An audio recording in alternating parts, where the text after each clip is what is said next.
Hello students, how are you? I hope you are fine and enjoying the videos. This is the second video of second unit of +1 Commerce. So in this we cover the topic Hindu undivided family business or joint Hindu family business. But this joint Hindu family business is a specific form of business organization found only in India. ये मैंने clear कर दूं क्योंकि joint Hindu family हमारी India में ही पाई जाती थी. It is the oldest form of business organisation. जैसे कि आपकी सोल प्रोप्राइटरशिप ओल्डेस्ट फॉर्म है, तो ये जॉइंट हिंदू फैमिली भी oldest form of organisation where the business is on यानी कि control carried on by the members. यानी एक फैमिली के जितने भी मेंबर्स हैं, जो कि अनडिवाइडेड फैमिली है, जहाँ पर उस फैमिली के सारे मेंबर्स एक साथ रहते हैं, तो उसमें इस फैमिली बिजनेस को किया जा सकता है. इसमें आप लोगों का under the control and direction of the head. यहाँ पर हेड का ही रोल मेन ज़्यादा है क्योंकि वही कंट्रोल करता है, वही डायरेक्शन देता है of the family. Who is the eldest, जो सबसे बड़ा मेंबर होगा उसे कर्ता या मुखिया कहा जाता है. बट अगर आप लोगों को याद हो पुरानी, अगर कोई आप मूवीज देखते हैं तो उसमें पिस्टन जी जो एक तरह से अभी कैप बनाते हैं, अभी भी इंडिया में मिलते हैं वो लोग, पार्स जिसे पिस्टन बोलते हैं, जाति एक अलग है. उन्होंने सबसे पहले जॉइंट हिंदू फैमिली बिजनेस को स्टार्ट किया था. और भी कई फैमिलीज हैं, ये पार्टिकुलर फैमिली के लिए नहीं है. अगर कोई व्यक्ति, जैसे अगर मान लो एमडीएच है, एमडीएच में अगर वो जो आज आप उनको देखते हैं उन बुजुर्ग आदमी को, तो उनका अगर कंट्रोल आज भी है तो वो जॉइंट हिंदू फैमिली में, क्योंकि उनके फैमिली मेंबर्स सारे उस बिजनेस में इन्वॉल्व हैं. ठीक है. This business is under the provision of Hindu succession act 1956. यानी कि यहाँ पर आपको रजिस्ट्रेशन करानी जरूरी है, मैंडेटरी नहीं, कंपल्सरी है. यहाँ पर 1956 के द्वारा की जाती है, लेकिन इसमें कुछ अमेंडमेंट हो गए थे, चेंजेस हो गए थे, जो कि मैं आपको अभी आगे बताती रहूँगी. तो यहाँ पर जो कानून है आपका, कौन सा एक्ट काम करेगा? 1956. याद रखना बेटे, 1 मार्क्स में आपके ये एक्ट पूछे जा सकते हैं. तो हु इज द कर्ता और मुखिया. अगर आपसे एक क्वेश्चन पूछा जाए, डिफाइन कर्ता और मुखिया. मुखिया is the eldest person who control and manage the joint Hindu family business. ठीक है, समझ में आ गई. अब इसके कुछ एक पॉइंट्स हैं. An individual become the member of the business. कोई भी individual by taking birth and 3 successive generation can be member in the business. 3 पीढ़ियों तक इसमें आपके बिजनेस की इसमें सक्सेशन हो सकता है, पीढ़ियां इसमें मेंबर बन सकती हैं. और कोई भी व्यक्ति, कोई भी बच्चा, चाहे वो मेल हो फीमेल हो, तो उसमें आप लोगों का बाय टेकिंग बर्थ ही और she become the members. All the members of the family have equal right. बराबर के हक होते हैं. Ownership, right over the property of an एंगस्टर.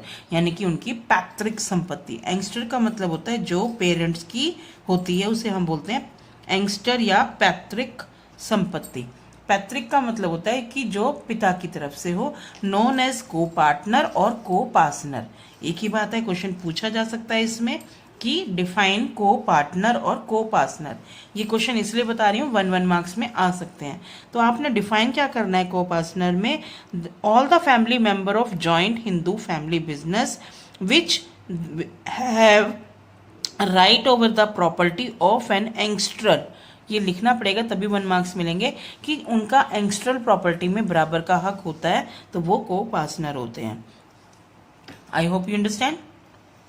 Now there are 2 type of system under the 1956 act. Joint Hindu family का 1956 के तहत 2 system है. एक है दया भागा सिस्टम, एक है मितकर्षा सिस्टम. तो जो दया भागा सिस्टम है वो सिर्फ वेस्ट बंगाल में पाया जाता है, वेस्ट बंगाल में ही लागू है. तो prevail only in West Bengal both male and female. याद रहेगा, male and female member can become the co partner और को पार्टनर. यानी कि लड़के और लड़कियों का बराबर का हक होता है. और ये वाला जो दया भागा है सिर्फ वेस्ट बंगाल में ही फॉलो किया जाता है. सेकंड है मितकर्षा. वेस्ट बंगाल को छोड़कर यहाँ पर सारा लागू होता है, ऑल इंडिया में except the West Bengal. both male and female. Now I have joined the word now. Both male and female members have equal right. लेकिन पहले ऐसा नहीं था बेटे, ये इसमें फीमेल मेंबर्स को एंट्री नहीं थी, यानी कि उनका कोई हक नहीं समझा जाता था. लेकिन ड्यूरिंग द ईयर 2004 अमेंडमेंट पास की गई. Amendment means changes. और इस 1956 एक्ट में अमेंडमेंट की गई और एक चेंज ये किया गया कि उसमें लड़के, अब now the female members can also member of the joint Hindu family and have equal right. तो तब से मेल एंड फीमेल दोनों लागू होंगे. But under the provision of income tax act 1961 provision के तहत Hindu undivided family business is treated as a separate legal entity for assessing the income tax liability of the business.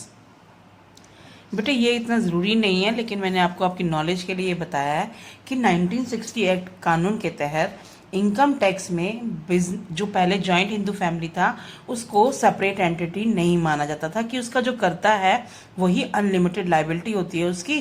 तो इसीलिए उसको यहाँ से अलग से नहीं माना जाता था कि एक ही बात है. लेकिन अब 1961 की टैक्स अथॉरिटी से उसको सेपरेट लीगल एंटिटी. अभी मैं आपको एक ये चीज़ क्लियर कराऊंगी कि सेपरेट लीगल एंटिटी होती कैसे है.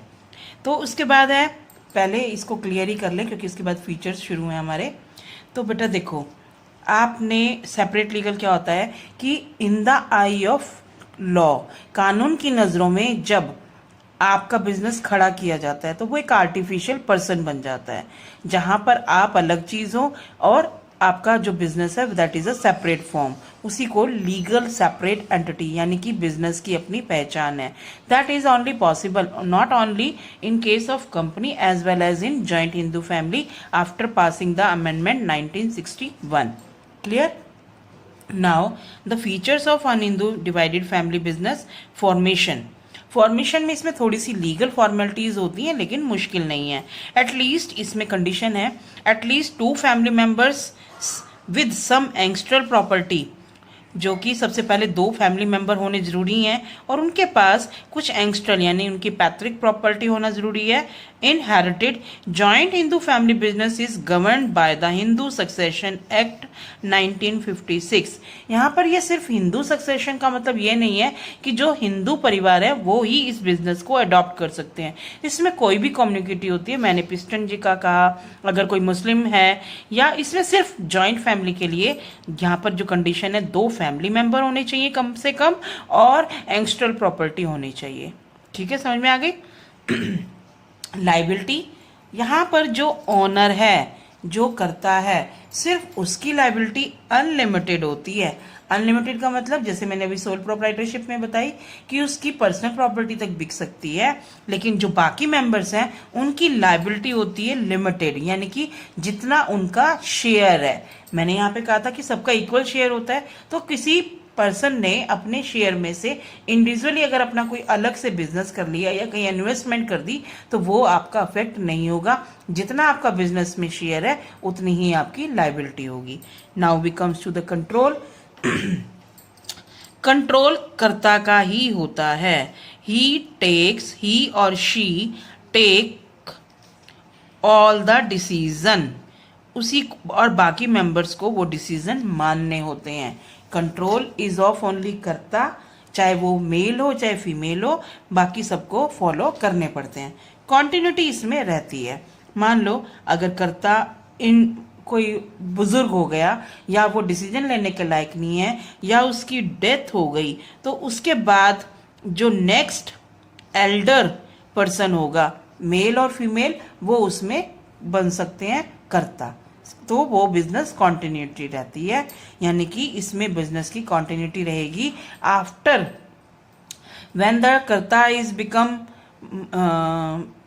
मान लीजिए not able to take the decision, यानी कि वो पागल हो गया है या उसके अंदर उसके बुजुर्ग हो गया है, उसके अंदर कोई क्षमता नहीं रही है या वो बीमार हो गया है, then the next elder person become the karta. Minor member, yes, minor member यहाँ पर मैंने पहले कंडीशन बताई आपको कि बाय टेकिंग बर्थ, यानी कि जब कोई इंडिविजुअल मेंबर बर्थ लेता है उस फैमिली में तो he become the family, joint Hindu family में become the member of the business और उसके इक्वल राइट हो जाते हैं।